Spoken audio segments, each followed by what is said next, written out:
Akalar, Amerikani Instagramida rosa trend bo'lib turgan narsa zakaz qildim. Amerikani blogerlari bu narsani ko'rsatib millionlab layklar yig'ishyapti. Endi menga uncha layk kerak emas, sababi meni kuzatyapti turganlarning aksariyat qismi juda ham ko'pchilik odamlar videolarimni qoldirmasdan ko'rishadi, oxirgacha ko'rishadi, lekin hech qanaqa reaksiya qoldirishmaydi. Sababi bu so'kinadi, bu har xil bema'ni qiliqlar qiladi. Palon piston, faqat bularni qulog'iga yoqadigan hayotiy qanaqadir gaplar gapirishim kerak. Shunda mujik to'g'ri gapirdi. Qolgan qismi tanish bilishlar, nimagadir hech qanaqa bir podjeshi qilishga harakat qilishmaydi. Nimaga ekan endi bilmayman va boshqa mana shu meni kuzatib turgan insonlar har doim meni podjeshi qilishga harakat qilishadi. Sizlarga kattakon rahmat. Xullas, bu yerda hozir leksiya o'qiydigan emas, sizlarga zakazimni ko'rsatadigan video o'zi.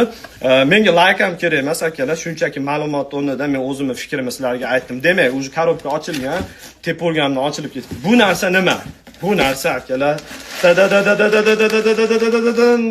qog'oz desam ishonmaylar, hozir qarg'ashni boshlaysa bizni aldadi. Yo'q akalar, bu boshqa narsa. Korobka. Menimcha уже bu narsani ichidan ko'rsatsam, уже ko'pchiliginglar bilsa kerak qanaqa video haqida gapiryapti turganimni. Mana. Tadan! Bu oddiy qorbobo emas, oddiy o'yinchoq emas. Buni ishlatganinglardan keyin tushunasizlar. Lekin bu videoda ishlatmayman, sababi vaqti yetib keldi va sizlarni aldab gapga solib turib men videoni cho'zdim.